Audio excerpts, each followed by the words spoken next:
Hello everyone. आज हमारी CDP series की क्लास नंबर 3 है, जिसके अंदर हम बहुत सारे क्वेश्चंस को डिस्कस करेंगे जो कि आपके आने वाले एग्जाम्स जैसे कि एचटेट, सीटेट, ट्रिपल के जो एग्जाम्स हैं उसमें जो सीडीपी पोर्शन है उसको कवर करने में काफ़ी हेल्प करेंगे। तो चलिए स्टार्ट करते हैं हमारी क्लास नंबर 3 सीडीपी सीरीज की।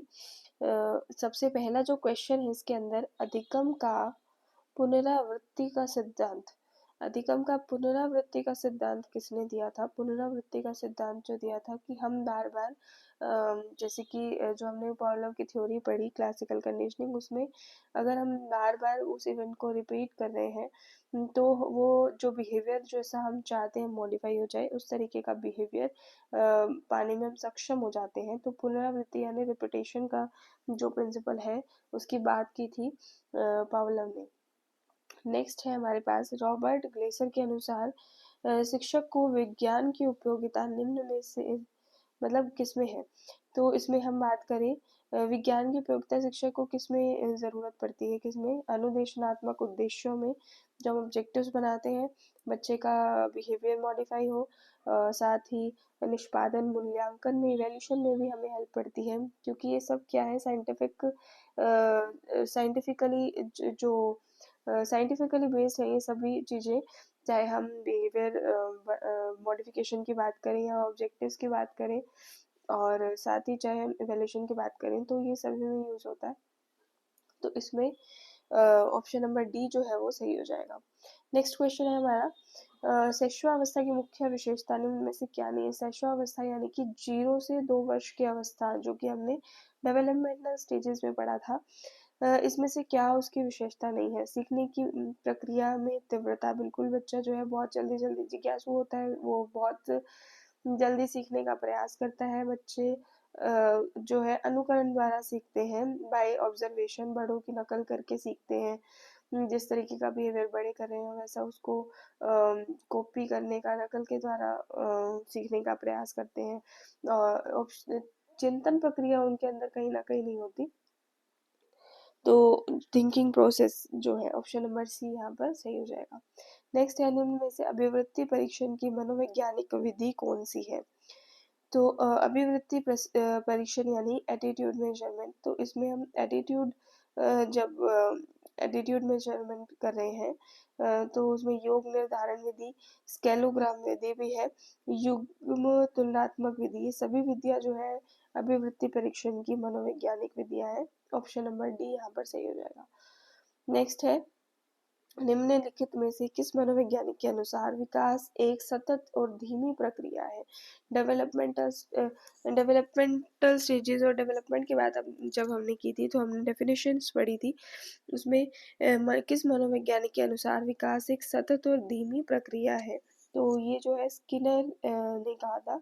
ऑप्शन नंबर सी यहाँ पर सही हो जाएगा। नेक्स्ट है, अभिवृत्ति मापन का सर्वप्रथम कार्य निम्न में से किसने किया था?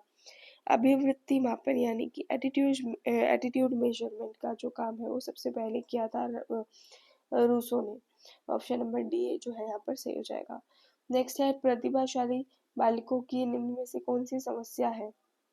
जो गिफ्टेड बच्चे होते हैं या इंटेलिजेंट बच्चे होते हैं, प्रतिभाशाली बच्चे जो होते हैं, उनकी समस्या क्या है? गिरोहों में शामिल करना। वो उनको अगर हम ग्रुप में शामिल करें तो वो ग्रुप में जल्दी से एडजस्ट नहीं हो पाते, क्योंकि उनका आईक्यू जो है वो बहुत ज़्यादा होता है कंपेयर टू एवरेज चाइल्ड। और अध्यापन विधियाँ, मतलब टीचर को सभी बच्चों को ध्यान में रखकर पढ़ाना है, लेकिन उनका जो मेंटल लेवल है वो कुछ ना कुछ बाकी सभी बच्चों से ज़्यादा होता है, तो वो कहीं ना कहीं उससे कोप अप नहीं कर पाते। स्कूल विषय और व्यवसायों के चयन की समस्या, किस तरीके का सब्जेक्ट उनके लिए सही है और कौन सा जो प्रोफेशन है उसमें उन्हें जाना चाहिए, ये सभी समस्याएं जो है जिनसे एक प्रतिभाशाली बालक जो है वो जूझता है। ऑप्शन नंबर डी यहाँ पर सही हो जाएगा। नेक्स्ट है हमारे पास, विकास में वृद्धि से तात्पर्य है। वृद्धि से क्या तात्पर्य है? जब वृद्धि की बात करते हैं, ग्रोथ की विकास में वृद्धि यानी कि डेवलपमेंट में बच्चे का डेवलपमेंट किस तरीके से हो रहा है। हम ज्ञान में वृद्धि की बात करें, संवेग में वृद्धि की बात करें, वजन में वृद्धि, ये सभी जो है ग्रोथ की कैरेक्टरिस्टिक्स हैं। जबकि हम विकास में वृद्धि की बात करें तो आकार, सोच, समझ और कौशलों में वृद्धि।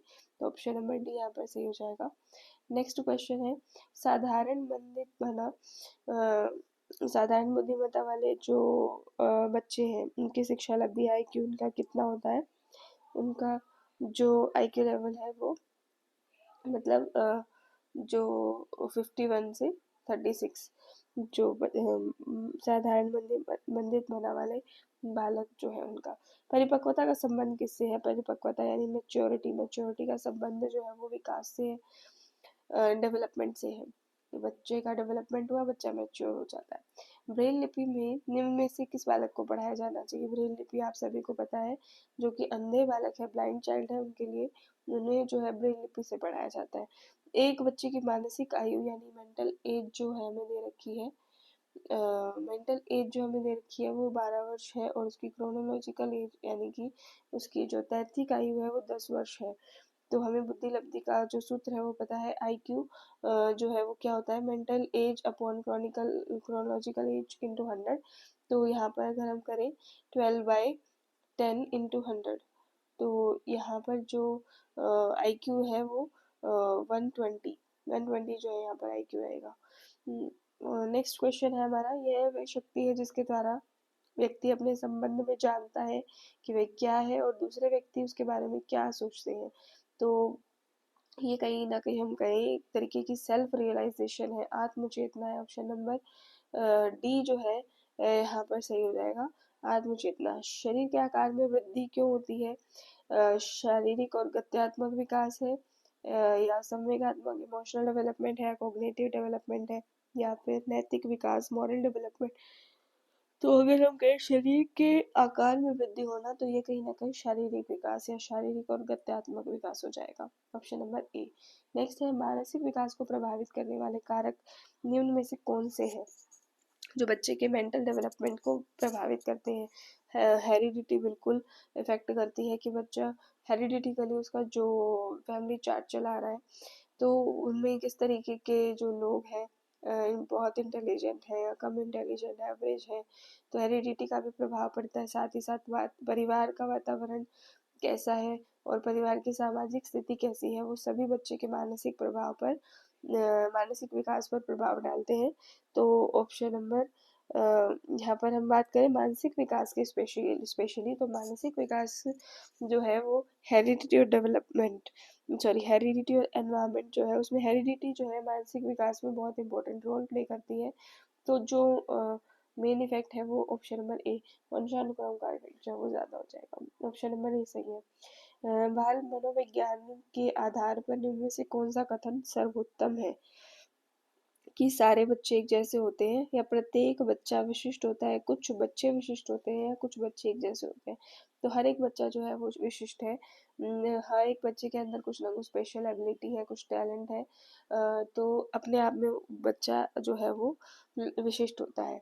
ऑप्शन नंबर बी यहाँ सही हो जाएगा। नेक्स्ट है, ऐसे बालक जिनका प्रमुख कार्य शिक्षक तथा कक्षा के छात्रों को परेशान करना है। तो ऐसे बालक परेशान करना जो समस्या उत्पन्न करते हैं, तो उन्हें समस्यात्मक बालक कहा जाता है। निम्नलिखित में से कौन सी सृजनात्मक बालक की विशेषता है? सृजनात्मक बालक यानी क्रिएटिव चाइल्ड। तो इसमें सृजनात्मक बालक अपने गुणों और दोषों से परिचित होता है बिल्कुल, और वो बहुत ज़्यादा क्यूरियोसिटी उसके अंदर होती है, क्यूरियोसिव होता है, अत्यंत जिज्ञासु होता है, और उसमें कुछ ना कुछ नया कार्य करने की, कुछ बिल्कुल जो पहले कभी नहीं किया गया हो इस तरीके का कार्य करने की जो उसमें एबिलिटी क्षमता होती है। तो ऑप्शन नंबर डी यहाँ पर जो है वो सही हो जाएगा, सभी विशेषताएं जो है वो क्रिएटिव चाइल्ड की है। नेक्स्ट है, नैदानिक परीक्षा का मुख्य उद्देश्य क्या है? नैदानिक परीक्षा यानी कि डायग्नोस्टिक टेस्टिंग। तो इसमें हम बेसिकली बच्चे की जो प्रॉब्लम्स आ रही हैं, एकेडमिक प्रॉब्लम्स या हम कहें एकेडमिक जो समस्याएं हैं, शैक्षिक जो समस्याएं हैं कि जिसकी वजह से बालक अच्छे तरीके से सीख नहीं पा रहा है, तो ऑप्शन नंबर सी यहाँ पर सही हो जाएगा, अकादमिक कठिनाइयों के कारणों का पता लगाना। नेक्स्ट है, CCE में औपचारिक और योग्यात्मक निर्धारण का कुल मूल्य का क्रमशः कितना प्रतिशत होता है? तो टोटल हम बात करें जब हम पढ़ते हैं, इस चैनल पे वीडियो भी ऑलरेडी अवेलेबल है, आप जिसमें सीसीई के बारे में डिटेल में जो है जानकारी ले सकते हैं। तो इसमें सीसीई में जो 100% की अगर हम बात करें तो उसमें औपचारिक और योगात्मक निर्धारण यानी कि फॉर्मल और फॉर्मेटिव और समेटिव वैल्यूएशन इसका कितना प्रतिशत रहता है। हम सब जानते भी हैं सिलेबस में लागू भी हो चुका है 2010 में। तो 40 और 60 का रेशो जो है यहाँ पर रहता है। 40% जो है वो फॉर्मेटिव असेसमेंट का रहता है और 60% जो है वो समेटिव असेसमेंट का रहता है। तो ऑप्शन नंबर ए यहाँ पर सही हो जाएगा। तो आज की क्लास में इतना ही। आज हमने लगभग 20 क्वेश्चन जो है उनको कवर किया है।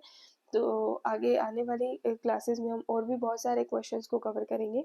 ये कोट आप लोगों के लिए है कि जिस व्यक्ति में सफलता के लिए आशा और आत्मविश्वास है वही व्यक्ति उच्च शिखर तक पहुंचते हैं। तो अपना आशा और आत्मविश्वास जो है वो बनाए रखें।